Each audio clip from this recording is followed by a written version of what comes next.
Bonjour et bienvenue au Forum du patrimoine. Nous sommes reçus à la Cité de l'Architecture et du Patrimoine, au cœur du Palais de Chaillot à Paris. Ce forum est organisé par le magazine Atrium et Atelier d'Art de France, avec le soutien de la Fondation France Bois Forêt pour notre patrimoine. Ce matin, nous avons le plaisir d'annoncer les lauréats d'un tout nouveau concours lancé par la Fondation France Bois Forêt. Ce concours s'intitule La forêt, le bois et le patrimoine. Cette année, mesure exceptionnelle, nous ne pouvons pas remettre les prix de visu, mais nous pouvons annoncer donc les lauréats.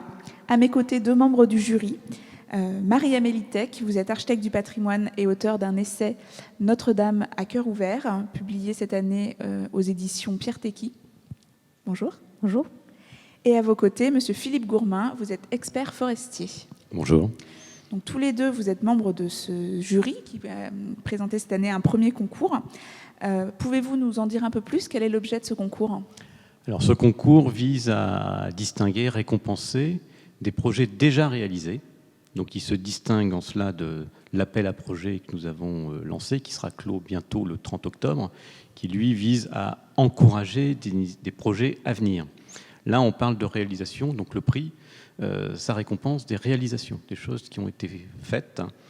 Et le but est de mettre un petit coup de projecteur sur des démarches qui, à nos yeux, donc aux yeux de l'interprofession nationale France Bois Forêt, des démarches qui sont vertueuses.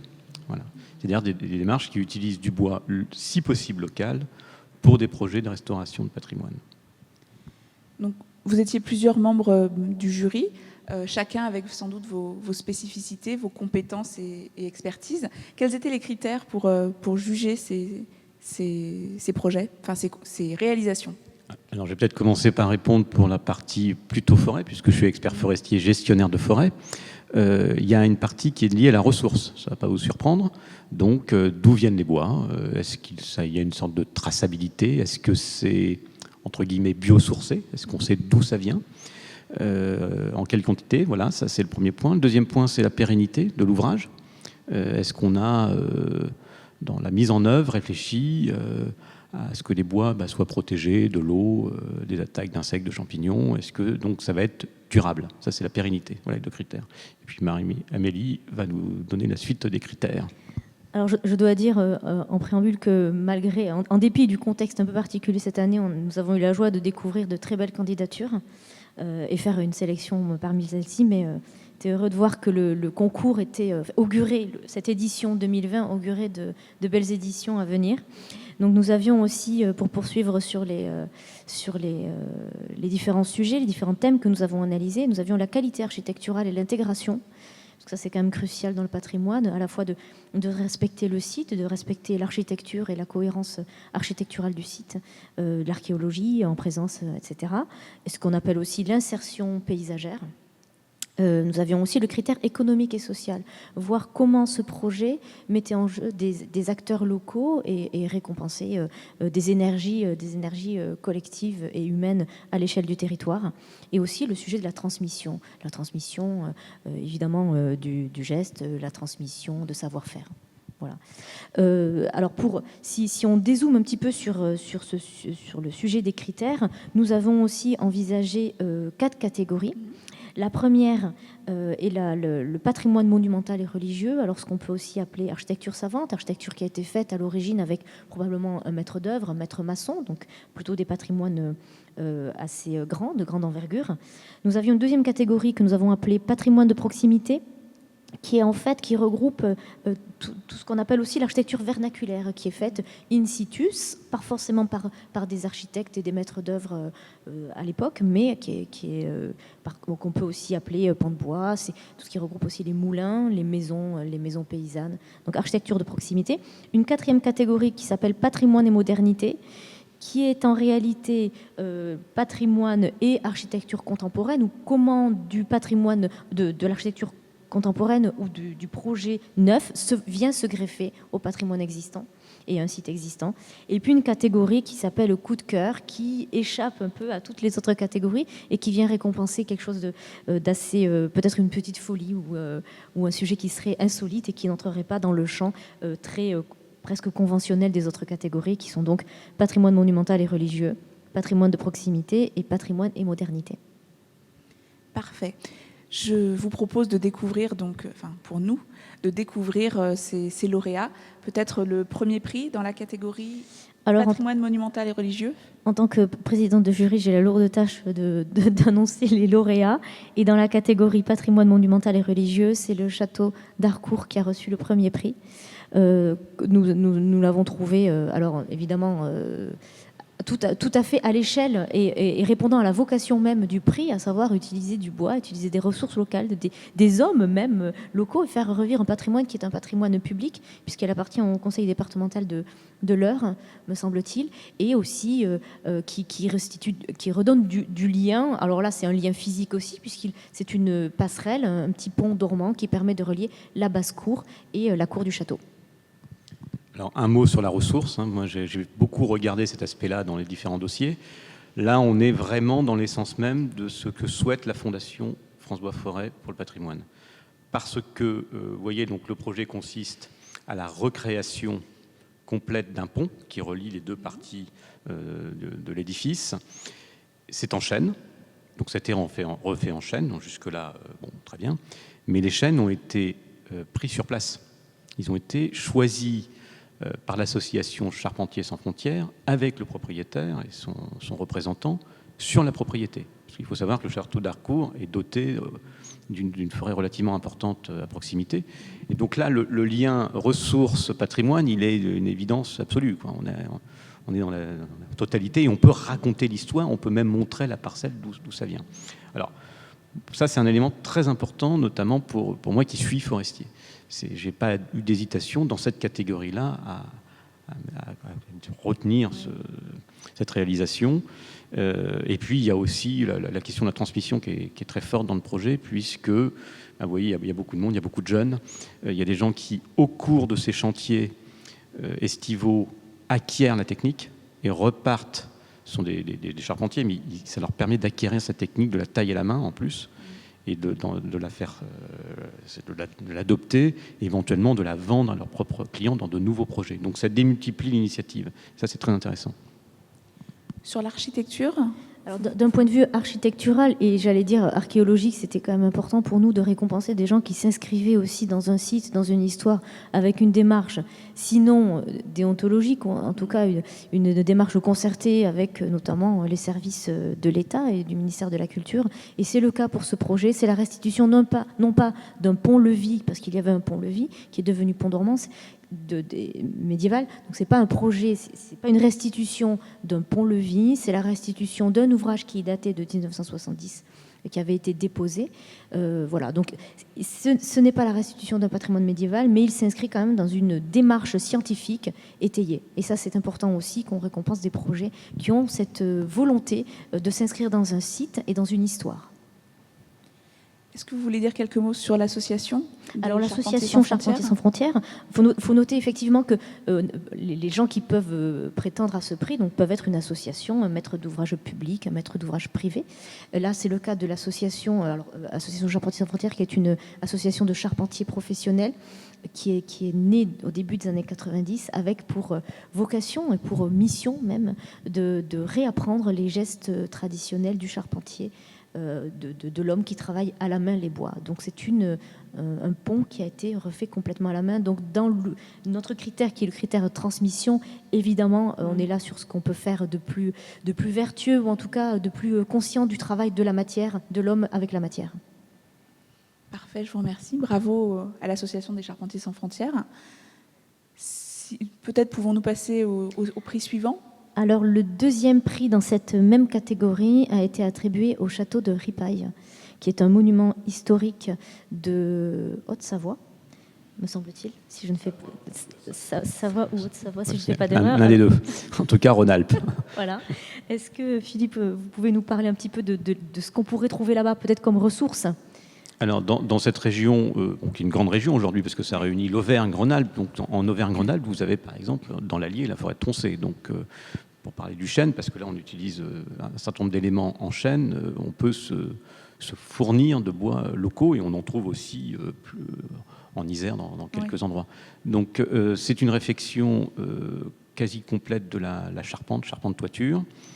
Les éléments de charpente étaient bons, globalement. Mais alors, on le voit sur la photo, il y a des éléments qui sont réutilisés sans aucun problème, peut-être un peu renforcés. Puis il y a quelques éléments qui sont changés.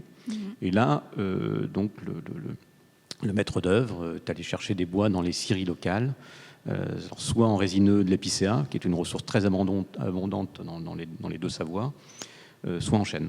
Voilà. D'accord. Mais on a un lien qui est par rapport au premier prix, Château d'Harcourt, qui est un peu plus distant avec la ressource. Là, la ressource, on sait que ça vient de la région, on connaît le nom de la scierie, mais on ne connaît pas la forêt. Donc c'est moins, entre guillemets, biosourcé que le premier prix. C'est vrai que la ressource bois dans ce projet-là est un peu plus anecdotique que dans le premier projet qu'on a récompensé justement pour c'est que du bois.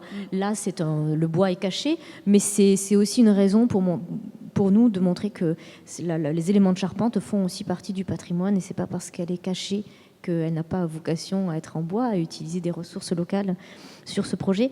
C'est la Fondation Ripaille qui prétend au prix et ce chantier était mené par un architecte du patrimoine et des entreprises spécialisées en patrimoine, en monuments anciens. C'est pour montrer qu'en fait ce prix récompense à la fois des associations, des fondations et surtout un travail collectif. C'est jamais un architecte tout seul, une fondation toute seule, mais qui fait appel à des savoir-faire. Et c'est peut-être à nous aussi, à l'occasion des prochaines éditions du concours et l'édition 2021 qui aura forcément lieu, peut-être aussi de faire une distinction entre les projets qui sont des projets associatifs, donc qui font appel à des savoir-faire locaux, mais peut-être sans maîtrise d'œuvre, maîtrise d'œuvre, c'est-à-dire architecte, bureau d'études, et peut-être les différencier, avoir des sous-parties, des sous-catégories, un peu comme les Molières récompensent le théâtre privé et les théâtres publics, qui en fait produisent parfois des produits différents. Peut-être que nous pourrons aussi à l'avenir avoir des catégories avec maîtrise d'œuvre ou pas, association ou pas, parce que les projets sont portés quand même un petit peu différemment. Voilà. En tout cas, celui-ci est un projet qui est assez classique pour moi en tant qu'architecte du patrimoine, avec un architecte et puis des entreprises expertes sachantes et qui ont eu aussi à cœur de transmettre, puisque les entreprises ont aussi des apprentis. Elles ont aussi vocation à transmettre leur savoir-faire aux plus jeunes. Parfait, merci. C'est intéressant de voir comment le prix peut évoluer également à l'avenir sur ces catégories, sur ces critères. Non, mais il doit évoluer. Évidemment. C'est une première année, on s'est lancé en plus en période Covid, ce qui n'est pas très simple pour faire connaître cette initiative.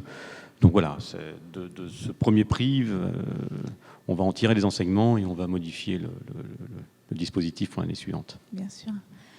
Peut-être passons à la catégorie suivante. Dans la catégorie suivante, qui est le patrimoine de proximité, donc c'est le patrimoine près de chez nous, nos maisons, nos moulins, qui est le patrimoine vernaculaire, nous avons récompensé l'Ermitage de la Petite Abbaye en premier prix, vous voyez ici, qui est porté, cette candidature était portée par Maison Paysanne de France et qui est là, alors de mon point de vue, mais je crois qu'il a partagé l'archétype de ce que peut proposer la ressource locale. Alors ici, c'est du bois, mais qui a été remplacé, mais aussi du torchis, un enthousiasme aussi local, parce qu'il faut aussi parler d'enthousiasme de toutes ces associations qui sont là très très souvent, et le plus souvent d'ailleurs, à titre bénévole, pour conserver, sauvegarder notre patrimoine. Et ce projet-là est pour moi l'archétype de ce qui se fait dans nos territoires, donc un peu loin de Paris et de là où nous sommes aujourd'hui, mais qui a la grande vertu d'exister et de créer comme ça un maillage à l'échelle du pays de toutes les aventures du patrimoine. Voilà, que ce soit des fours à pain, des maisons paysannes.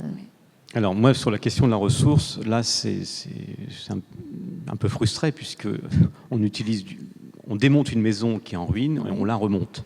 Mais j'ai été subjugué par la beauté de la réalisation qu'on voyait à l'écran là, il y a quelques instants.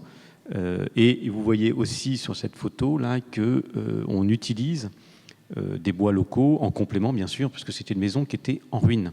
Il n'y avait plus de toiture, elle était effondrée. Et là, on lui redonne une nouvelle vie. Elle est même déplacée. Donc, elle est complètement démontée et remontée. Donc, c'est quand même une initiative rare et qu'il faut saluer.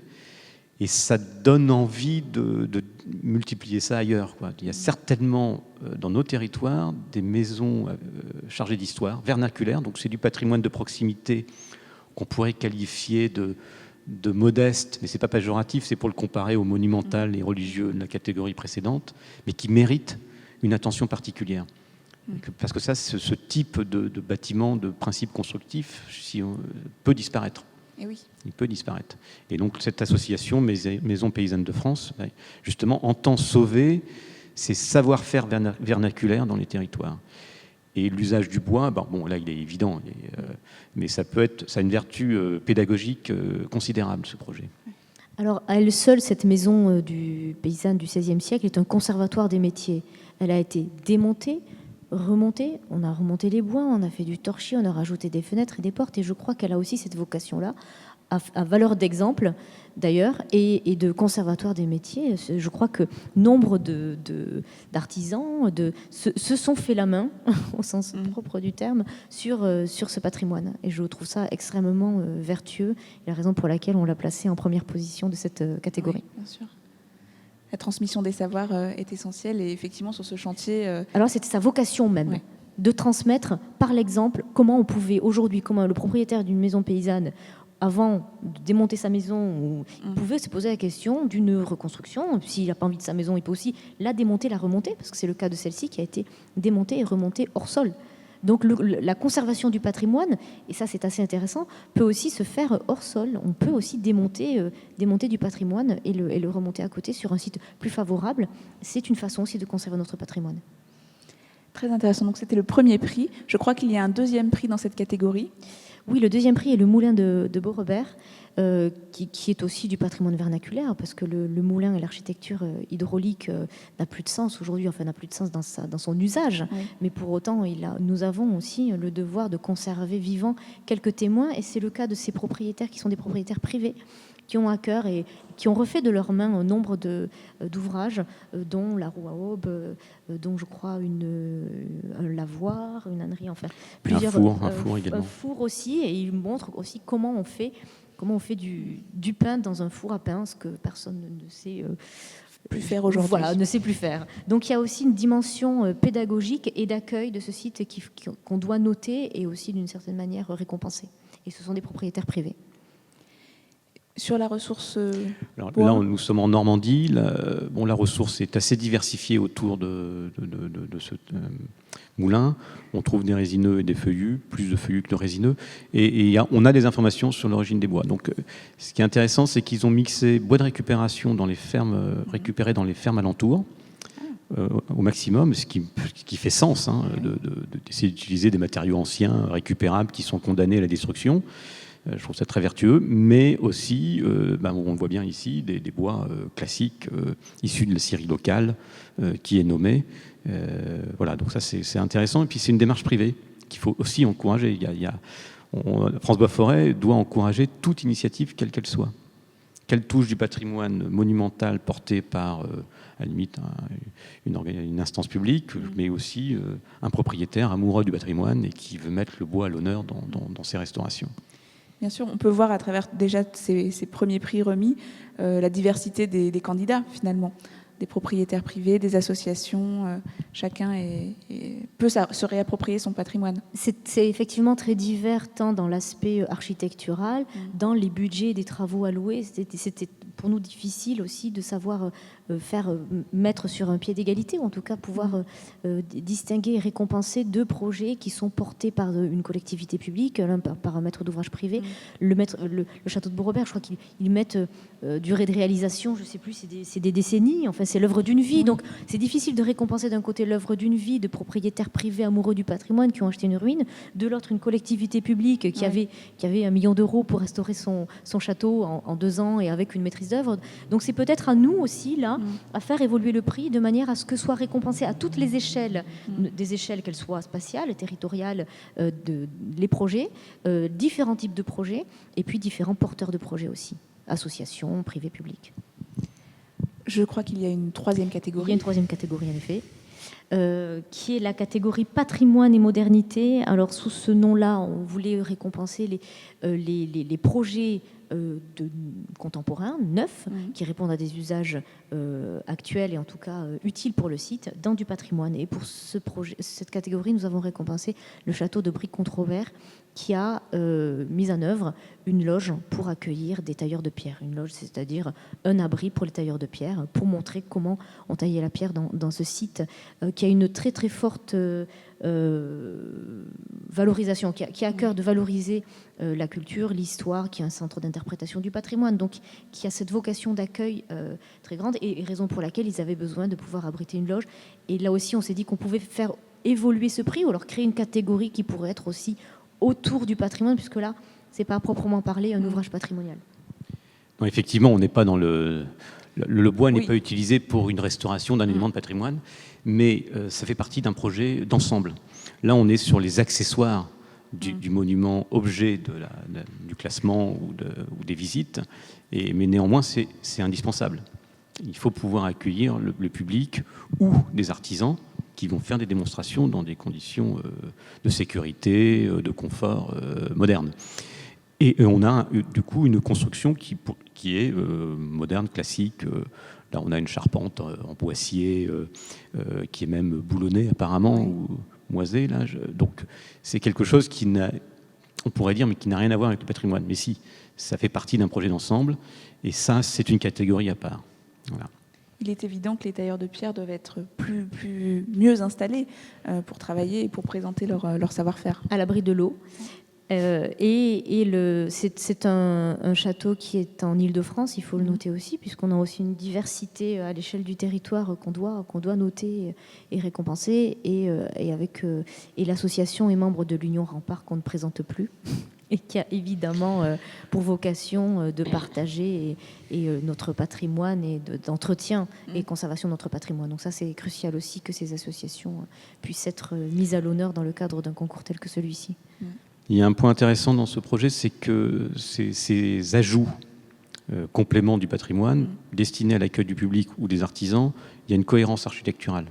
Donc on ne voit pas forcément sur la photo, mais d'autres, par exemple, il y a un bardage en mélèze qui est utilisé également sur d'autres éléments d'accueil du public. Donc il y a une cohérence paysagère, architecturale, esthétique qui fait sens.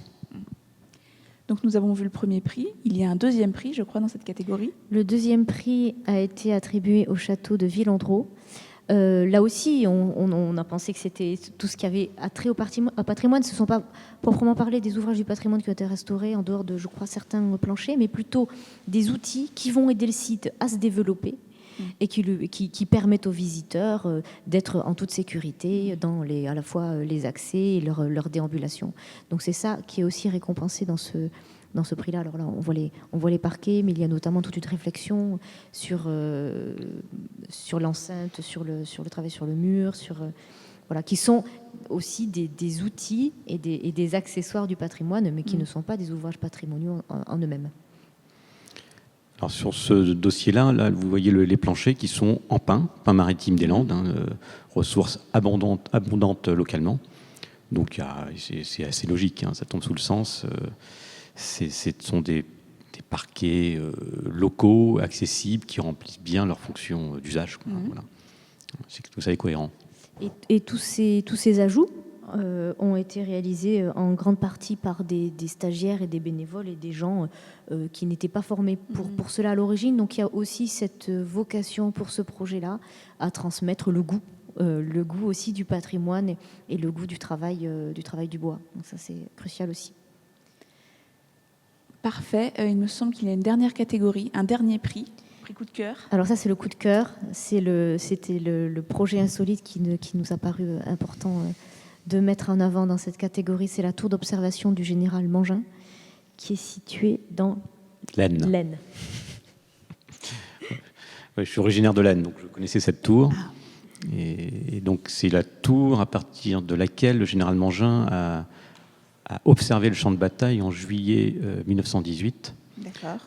Donc c'est une tour qui fait 25 mètres, qui surplombe la forêt de Villers-Cotterêts, la forêt de Retz, qui était en ruine. Je ne sais pas dans quel état elle devait être, mais ça avait plus d'un siècle, ça devait plus être très... Bon, ça répondait plus aux normes, ça c'est certain. Donc là, il y a une reconstruction à l'identique. Alors pas forcément avec les matériaux d'époque, on est sur du Douglas principalement et du mélèze.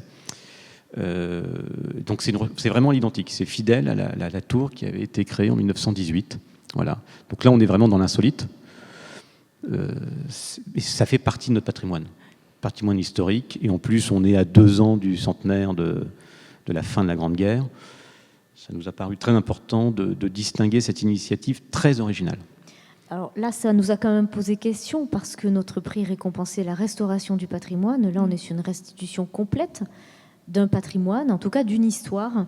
Mais on pense que dans cette catégorie coup de cœur peuvent entrer justement ces initiatives assez exceptionnelles qui n'ont pas d'autres équivalents, puisque c'est une tour d'observation en forêt, on n'en connaît pas d'autres, et qui récompense aussi un enthousiasme collectif autour d'un objet du patrimoine, d'un objet de l'histoire qui fait sens, puisqu'on a quand même fêté, ils ont fêté le centenaire de la Première Guerre mondiale avec cette tour, et que le projet a rassemblé des historiens, des érudits locaux, des sociétés savantes, donc je crois que c'est ça aussi qu'il faut savoir observer et évidemment de notre point de vue encourager. C'est évidemment l'objet architectural qui est ici iconique et qui est très beau et qui est fidèle à la carte postale, puisqu'il existe une carte postale de la Tour Mangin, donc ils se sont quand même inspirés, en tout cas il y a eu des études scientifiques là-dessus, on ne restitue pas n'importe quoi, mais c'est aussi restituer et garder le souvenir et la trace d'une histoire, de son contexte, et surtout là dans un paysage local. On ne peut pas faire plus local, plus ancré dans le territoire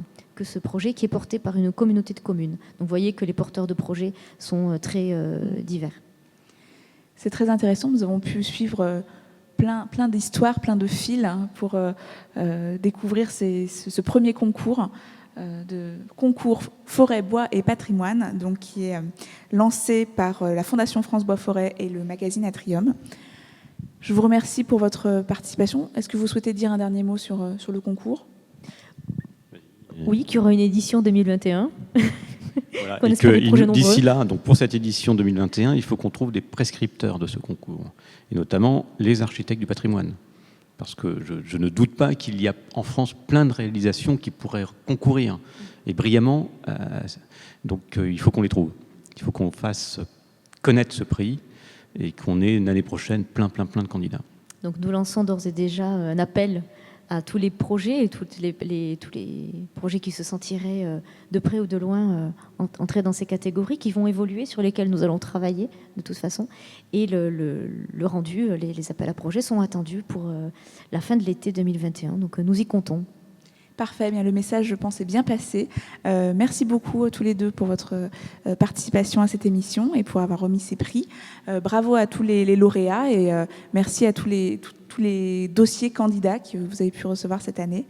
Au plaisir de nous retrouver sur cette plateforme pour d'autres émissions qui ont lieu dans le cadre du Forum du patrimoine. Merci et à bientôt. Merci. Merci.